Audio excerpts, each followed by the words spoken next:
Hi, எல்லாரும் எப்படி இருக்கீங்க?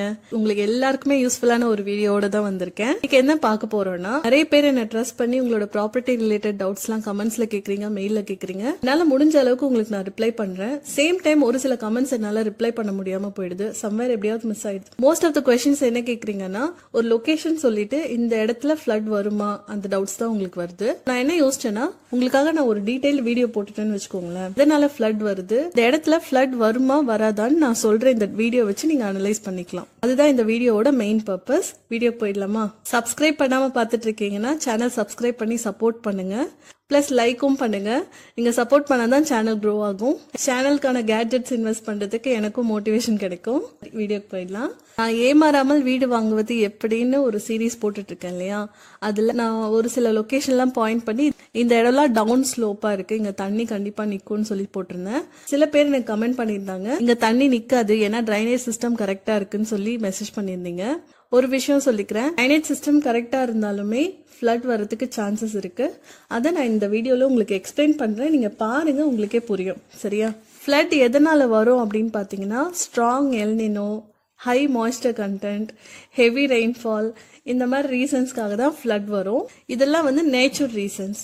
சிட்டிக்குள்ள எதனால ஃபிளட் வரும்னு பாத்தீங்கன்னா, அர்பனைசேஷன். அது அர்பனைசேஷன் சொல்லலாம், இல்லைன்னா புவர் அர்பன் பிளானிங்னு சொல்லிக்கலாம், இல்லைன்னா சோக்கிங் ஆஃப் வாட்டர் எக்ஸிஸ்ட்னு சொல்லிடலாம். எப்படின்னா, இப்போ ஒரு தண்ணி ஒரு இடத்துல போகுது இல்லையா, போற இடத்துல அந்த தண்ணி போறதுக்கான பாதை அங்க இருக்கணும். பாதை அங்க இல்லாம அங்க ஆல்ரெடி வந்து ஒரு டம்ப் இருக்கு, கார்பேஜ் இருக்கு, அதை ஒழுங்கா கிளீன் பண்ணனா அங்க தண்ணி சோக் ஆயிடும். கார்பேஜ் இல்லாம அங்க ஒரு பில்டிங் இருக்குனாலும் தண்ணி சோக் ஆயிடும். சோ இதுதான் சோக்கிங் ஆஃப் வாட்டர் எக்ஸிட்னு சொல்லுவாங்க. அர்பனைசேஷன் ஒன்னும் சொல்ல முடியாது. சென்னையில டே டு டே பாப்புலேஷன் அதிகமா போயிட்டே தான் இருக்கு. நிறைய மைக்ரன்ஸ் வந்துட்டு இருக்காங்க. நம்ம கவர்மெண்ட்டை பிளேம் பண்ண முடியாது. சென்னையில தான் இருந்திருக்கீங்க, இல்ல நியூஸ்ல எல்லாம் பாத்திருக்கீங்கன்னா உங்களுக்கு தெரியும். 2015ல ஒரு வாட்டி ஃபிளட் வந்துச்சு. பிளஸ் 2021லயும் ஃபிளட் வந்தது. 2023 மிக்ஜாங்லயும் ஃபிளட் வந்தது. 2024 செங்கல்னாலையும் ஒரு சில லொகேஷன்ல ஃபிளட் வந்துச்சு. என்னோட வரையறது எல்லாமே வந்து என் லெவலுக்கு தான் இருக்கும். ஸோ ரொம்ப ஹை எண்டா அனிமேஷன்லாம் எக்ஸ்பெக்ட் பண்ணாதீங்க. என்னோட நோக்கம் உங்களுக்கு இந்த வீடியோல நான் சொல்ல வர மெசேஜ் கன்வே ஆகணும், அதுக்கு தான் நான் இப்படி வரைவேன். ஸோ கையெழுத்து முன்ன பின்ன இருந்தாலும் அட்ஜஸ்ட் பண்ணிக்கோங்க. இதுதான் சீன் வச்சுக்கோங்க. இதுதான் சி, கடல். சரியா? இப்போ இங்க வந்து செம்பரம்பாக்கம் ஏரி இருக்குன்னு வச்சுக்கோங்க. செம்பரம்பாக்கம் ஏரி இங்க இருக்கு. இங்க வந்து அடையார் ரிவர் போகுது. நான் அகைன் அண்ட் அகைன் சொல்றேன், என்ன ட்ரஸ்ட் பண்ணி பாக்குற வியூவர்ஸ்க்கு யூஸ்ஃபுல்லா இருக்கணும், எஜுகேட் பண்ணணும்னு சொல்லிட்டு தான் நான் இந்த வீடியோ போடுறேன். இதை விட பெட்டர் அண்டர்ஸ்டாண்டிங் வேணும்னா நீங்க நீர்நிலை எக்ஸ்பர்ட்ஸ்லாம் இருப்பாங்க இல்லையா, நீங்க அவங்கள கான்டாக்ட் பண்ணிக்கலாம். என்னோட கடமை உங்களுக்கு எனக்கு தெரிஞ்ச இன்ஃபர்மேஷன் சொல்லணும், அதுக்கு தான் இந்த வீடியோ. ஒரு டிஸ்க்ளைமர். ஓகே, சரி. இது வந்து கடல், இது வந்து அடையார் ரிவர்னு வச்சுக்கலாம். நான் இது வந்து ஸ்ட்ரெயிட்டா போட்டிருக்கேன். பட் ஆக்சுவலா ரிவர் பாத்தீங்கன்னா வளைஞ்சு வளைஞ்சு தான் போகும். நான் ஒரு அண்டர்ஸ்டாண்டிங்காக இப்படி ஸ்ட்ரெயிட்டா போட்டிருக்கேன். இது வந்து செம்பரம்பாக்கம் ஏரின்னு வச்சுக்கோங்க. சீன் போட்டுக்கிறேன் இந்த இடத்த. கத்தி படம் பார்த்திருக்கீங்களா? விஜய் சார் வந்து அந்த டேபிள் கீழே இப்படி பாப்பாரு, பார்த்தா பைப்லாம் கரெக்டா ஈக்குவலா இருக்கும். நிஜத்துல சென்னை அந்த மாதிரி இருக்காது. ஒரு இடம் உயரமாவும் இருக்கும், ஒரு இடம் தாழ்வான பகுதியாவும் இருக்கும் சென்னை. இப்போ மலை சுத்தி இருக்கிற பக்கம்லாம் வந்து வீடுங்க கொஞ்சம் உயரமான இடத்துல இருக்கும். இதை நம்ம அண்டர்ஸ்டாண்ட் பண்ணிக்கிறதுக்கு laser terrain maps of Chennai நீங்க பாத்தீங்கன்னாலே உங்களுக்கு தெரியும் எது ஹைட்டான பகுதி, எது தாழ்வான பகுதின்னு சொல்லிட்டு. இப்போ ஹெவி ரெயின்ஃபால் வரும்னு நான் சொன்னேன் இல்லையா, அந்த டைம்ல என்ன ஆகும்னா, இந்த செம்பரம்பாக்கம் ஏரி ஃபுல்லா தண்ணி ஃபுல்லா ரொம்பிடும். ஸோ ஃபுல்லா ரொம்பிடுச்சுன்னா அதுக்கு அந்த கொள்ளளவு தாண்டி எக்ஸ்ட்ராவா வர தண்ணியை ஃபுல்லா உபரி நீர்னு சொல்லுவாங்க. இங்க மழை நாள்ல கூட நியூஸ் பார்த்திருப்பீங்க, தண்ணி வந்து நீர்மட்டம் இந்த அளவுக்கு ரீச் ஆயிருக்கு, இந்த அளவுக்கு ரீச் ஆயிருக்குன்னு அவங்க அடிக்கடி சொல்லிட்டே இருப்பாங்க நியூஸ்ல. அது எதுக்குன்னா நம்மளுக்கு அலர்ட் கொடுக்கறதுக்கு தான். இந்த செம்பரம்பாக்கம் ஏரியில தண்ணி வந்து அதோட கொள்ளளவு வரைக்கும் ரீச் ஆயிடுச்சுன்னு வச்சுக்கோங்களேன். அதுக்கு மேல வர எக்ஸ்ட்ரா தண்ணிலாம் நேச்சரோட லாஜிக் படி என்ன ஆகும்னா, இந்த அடையார் ரிவரை பிடிச்சி அது கடல்ல கலந்துரும். கரெக்டா? ஆனா அதே சமயம் அந்த தண்ணி வந்து ஓகே, நம்ம கூகுள் மேப்ஸ் பார்த்து இந்த வழியா போனோம் அந்த மாதிரிலாம் கிடையாது. அது அங்க இருக்கிற சப் ஏரிக்கெல்லாம் அந்த தண்ணி போகும். இப்ப நீங்க கூகுள் மேப்ஸ்லயே பாத்தீங்கன்னா ஒரு பெரிய ஏரி இருந்தா அங்க குட்டி குட்டியா சின்ன சின்ன ஏரிங்க இருக்கும். இப்ப இதுல இருந்து வர உபரி நீர் அதிகமா ஆக்கும் போது இங்க இருக்கிற குட்டி குட்டி ஆறை நோக்கி அந்த தண்ணிங்க ஓடும். ஃபுல் தண்ணி மொத்தமா அடையார் ரிவருக்கு போகாது. அங்க இருக்கிற சின்ன சின்ன ஏரிக்கெல்லாம் அந்த தண்ணி போய் தான் செட்டில் ஆகும். சரியா? இதே ரூல்ஸ் தான் பூண்டி ஏரிக்கும் புழல் ஏரிக்கும் அப்ளிகபிள். ஸோ இங்க அதிகமாகிற தண்ணி இங்க இருந்து சப் ஏரிக்கு போயிடும். சரியா? சோ இந்த சப் ஏரிக்கு போறதுக்கு ஒரு சரியான பாதை இல்லைன்னா என்ன ஆகும்னா அது சிட்டிக்குள்ள அந்த தண்ணி வரும். புரியுதுங்களா? இப்போ தண்ணி இன்னும் அதிகமாயிடுச்சு, ஹெவி ரெயின்ஃபால் அதிகமா இருக்குன்னா மழை தண்ணி போகும்போதே நோட் பண்ணிருக்கீங்களா, அது நார்மலா ஏறாது, ஒரு பள்ளத்தை நோக்கி தான் அந்த தண்ணி மூவ் ஆயிட்டே இருக்கும். நோட் பண்ணிருந்தீங்கன்னா சொல்லுங்க.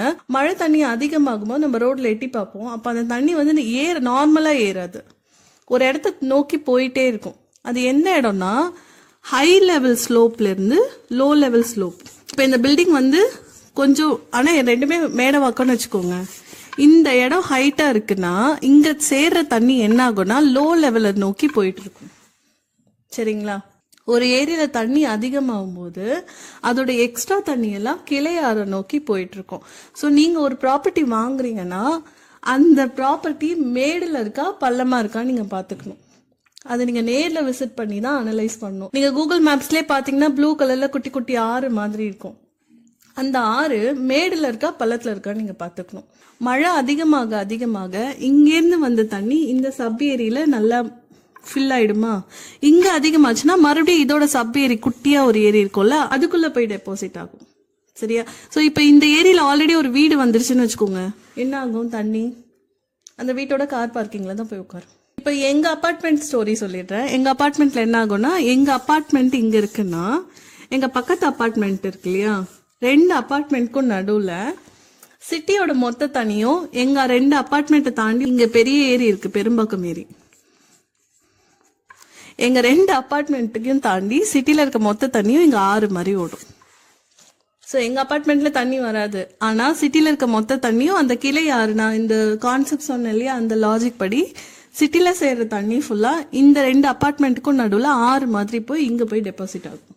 இதை நான் வந்து ஷூட் பண்ணியிருக்கேன். பெங்கல் புயலப்போ எங்க அபார்ட்மெண்ட்ல தண்ணி ஓடினதை நான் ஷூட் பண்ணியிருக்கேன். அந்த கிளிப்பிங் நான் உங்களுக்கு ஆட் பண்றேன். இதனால கரண்டா நாங்க இருக்கிற அபார்ட்மெண்ட்ல ப்ராப்ளம் வருமானு பாத்தீங்கன்னா வராது. ஏன்னா தண்ணி போறதுக்கு வழி இருக்கு. சப்போஸ் இந்த தண்ணி போறதுக்கு வழி இல்லாம இங்க ஒரு ஸ்டாப் பண்ணி இங்க ஒரு பில்டிங்கோ கட்டிட்டாங்கன்னு வச்சுக்கோங்க, இந்த தண்ணி ஃபுல்லா அபார்ட்மெண்ட்குள்ள வந்துடும். இதுதான் லாஜிக். இப்போ ஒரு சப்ஸ்கிரைபர் கேட்ட கமெண்ட்டுக்கும் நான் ரிப்ளை சொல்லிடுறேன். அவங்க வந்து நான் மேடவாக்கம் ஏரியை காமிச்சு இங்கேருந்து டவுன் ஸ்லோப்ல போற எந்த ப்ராஜெக்டும் நீங்க சூஸ் பண்ணாதீங்கன்னு நான் சொல்லியிருந்தேன். ஏன் நான் சொல்லியிருந்தேன்னா, இப்போ மேடவாக்கம் லாஜிக் படி பாத்தீங்கன்னா இங்க வந்து வடக்குப்பட்டி ஏரின்னு ஒன்று பெருசா இருக்கும். கூகுள் மேப்ஸ்ல பாத்தீங்கன்னாலே உங்களுக்கு தெரியும். ஸோ இந்த வடக்குப்பட்டி ஏரி ரொம்ப பெரிய, பக்கத்துல தான் நன்மங்கலம் ரிசர்வ் ஃபாரஸ்ட் இருக்கு. ஸோ அந்த ஃபாரஸ்ட் பாத்தீங்கன்னா மலை மாதிரி இருக்கும், அது குட்டி மலை தான் அது. அந்த சுத்தி இருக்கிற வீடு பாத்தீங்கன்னா மேடா இருக்கும். அங்க சுத்தி இருக்கிற தண்ணி பிளஸ் மழைனால சேர்ற இந்த தண்ணி ஃபுல்லா இந்த ஏரி ஃபுல்லா நிரம்பிடுச்சுன்னு வச்சுக்கோங்க, என்ன ஆகும்,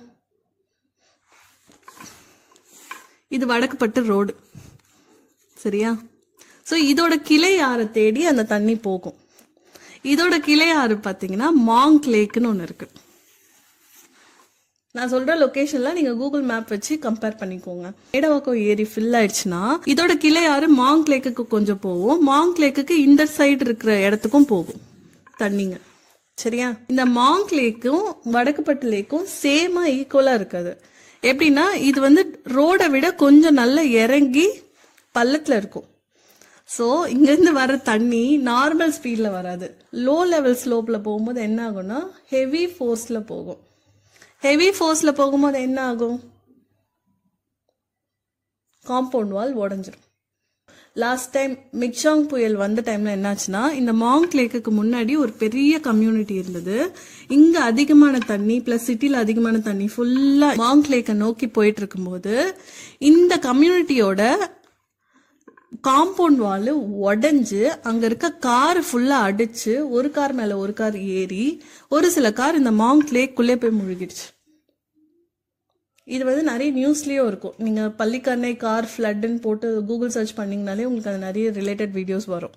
நான் சொல்ல வர மெசேஜ் என்னன்னா, இப்ப பெரிய ஏரிக்கு பக்கத்துல லோ லெவல் ஏரியால நீங்க ஒரு வீடு வாங்குனீங்கன்னா நீங்க சேஃபா இருப்பீங்க, நோ ப்ராப்ளம். பட் தண்ணியோட ஃபோர்ஸ் அதிகமா இருக்கும், மழை நாள்ல கொஞ்சம் ரிஸ்க். சரிங்களா? இப்போ இந்த ஏரி பக்கத்துல இன்னொரு ப்ராஜெக்ட் கட்டுறாங்க. இந்த ப்ராஜெக்ட இப்ப இன்னும் நல்லா ஹைட்டா தூக்கி கட்டினாங்கன்னு வச்சுக்கோங்களேன், என்ன ஆகும், இங்க வர தண்ணி இங்க நடுவில் ஆல்ரெடி இருக்கிற கம்யூனிட்டிலாம் போய் டெபாசிட் ஆகும்.